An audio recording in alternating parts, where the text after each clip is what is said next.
नमस्कार। आज हम एक बहुत ही दिलचस्प कनेक्शन को समझने वाले हैं। कैसे दुनिया के एक कोने में हुई एक घटना, एक भू राजनीतिक घटना, दुनिया भर के फाइनेंशियल मार्केट्स में सुनामी ला सकती है। चलिए इस पूरे असर को परत दर परत खोलते हैं। तो सबसे बड़ा सवाल यही है।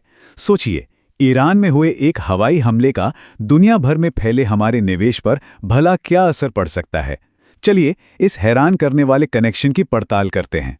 तो चलिए कहानी की शुरुआत करते हैं उस एक चिंगारी से, एक ऐसी घटना जिसने देखते ही देखते एक बड़ी लहर पैदा कर दी। मामला शुरू होता है ईरान के एक दावे से। ईरान ने कहा कि उसके साउथ पार्स गैस फील्ड और आसपास की एनर्जी फैसिलिटीज पर अमेरिका और इजराइल ने हवाई हमले किए हैं। बस यही वो एक खबर थी जिसने पूरी दुनिया के बाजारों में हलचल मचा दी। अब देखिए, जब भी एनर्जी से जुड़ी किसी जगह पर हमला होता है ना, तो उसका सबसे पहला और सीधा असर पड़ता है तेल के बाजारों पर। और यहां भी बिल्कुल ऐसा ही हुआ। असर तुरंत देखने को मिला। खबर बाहर आते ही ब्रेंट क्रूड ऑयल की कीमत आप देखिए सीधा लगभग $105 प्रति बैरल तक पहुंच गई। मतलब एक झटके में इतना बड़ा उछाल। और ये जो मार्केट का रिएक्शन था ना, वो देखने लायक था। बिल्कुल बिजली की तेजी से। मतलब खबर आने से कुछ ही देर पहले कीमत थी $103.3 और देखते ही देखते ये $105 पर पहुंच गई। ये उछाल साफ साफ दिखाता है कि ग्लोबल सप्लाई को लेकर बाजार में कितनी घबराहट फैल गई थी। अच्छा, तो ये तो हुई तेल की बात, पर कहानी यही खत्म नहीं होती। ये लहर, ये अनिश्चितता की लहर अब सरहदें पार करके एशिया तक पहुंचने वाली थी। और इसका पहला निशाना बना भारतीय बाजारों का एक बहुत ही जरूरी इंडिकेटर।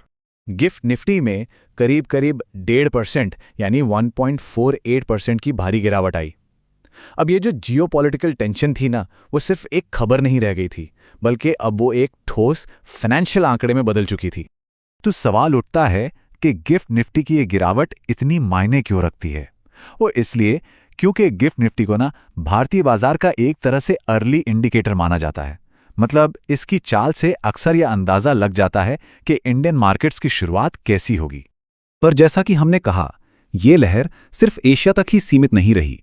बहुत जल्द इसके झटके पूरी दुनिया के फाइनेंशियल सेंटर्स में महसूस किए जाने लगे।